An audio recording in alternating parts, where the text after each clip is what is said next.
प्रभु श्री रामचंद्र की जय, लखन लाल की जय, भक्त शिरोमणि हनुमान जी महाराज की माता जानकी की परम पवित्र इस ग्राम सभा कुरंगा के पूर्व बिशनपुरा की इस सरजमी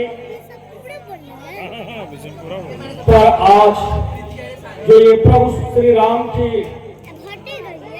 लीला आयोजित हो रही है, इस रामलीला समिति के श्रद्धेय अध्यक्ष जी, रामलीला समिति के अन्य सदस्यगण, रामलीला समिति के सभी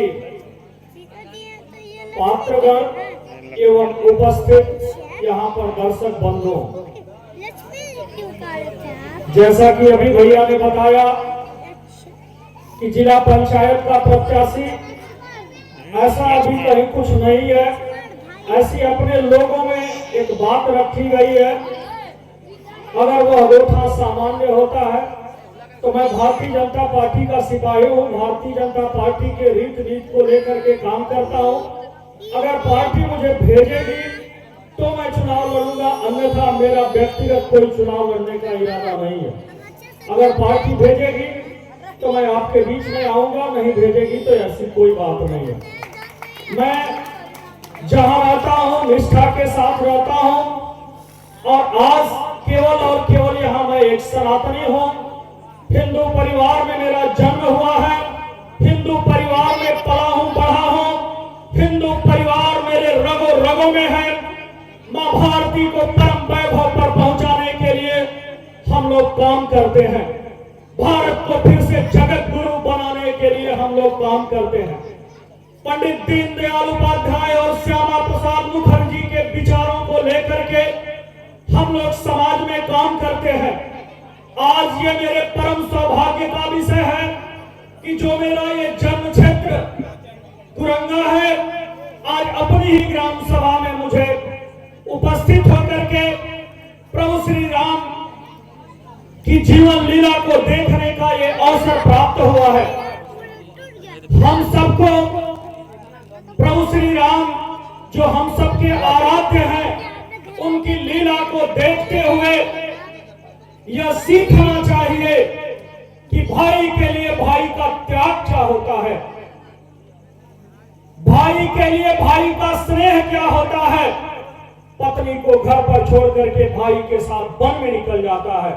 भाई के लिए भाई का त्याग है, भाई के खड़ाओं को रख करके 14 वर्ष तक राज करता है।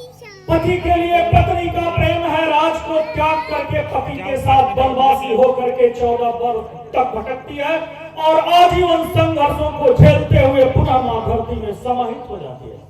ये रामलीला हमको सिखाती है कि हमें भाई के लिए त्याग करना चाहिए, पिता के वचनों का पालन करना चाहिए, संयुक्त परिवार को चलाने की प्रथा को जागृत रखना चाहिए। हम सबको केवल और केवल रामलीला को देख करके उसे अपने मनोरंजन का साधन न बना करके प्रभु श्री राम के किए हुए कृत्यों को, प्रभु श्री राम के भाइयों के किए हुए कृत्यों को अपने जीवन में उतारने का प्रयास करना चाहिए। और अगर हम ऐसा करते हैं तो निश्चित तौर से ये भारत परम वैभव को प्राप्त करेगा और दुनिया का एक शक्तिशाली राष्ट्र बनेगा। भारत फिर से जगत गुरु बनेगा और भारत फिर से सोने की चिड़िया बनेगा।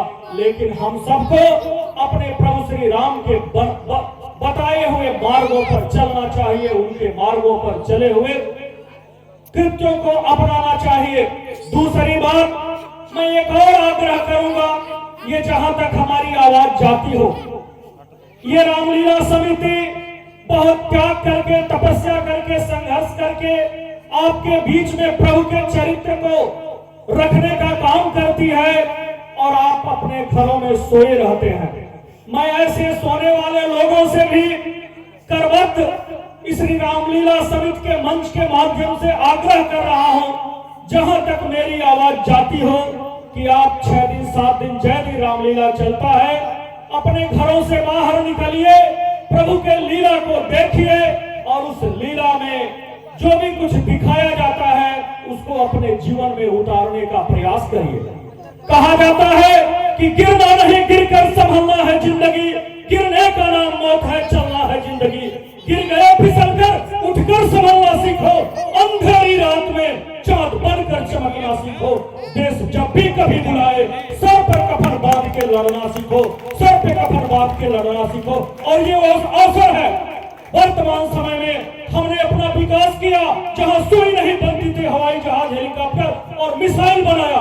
मैं दुनिया में एक शक्तिशाली राष्ट्र के रूप में अपने आप को स्थापित किया, लेकिन हमारा नैतिक पतन हुआ है, हमारा सामाजिक पतन हुआ है। हम सबको उस अपने नैतिक पतन को मिटाते हुए, उस सामाजिक पतन को मिटाते हुए प्रभु श्री राम की लीला को देखने के लिए उपस्थित होना चाहिए। मैं आप और रामलीला के बीच में बाधक नहीं बनना चाहता। यही अपनी बात को विराम देते हुए पुनः भारत माता की जय, प्रभु श्री राम की जय।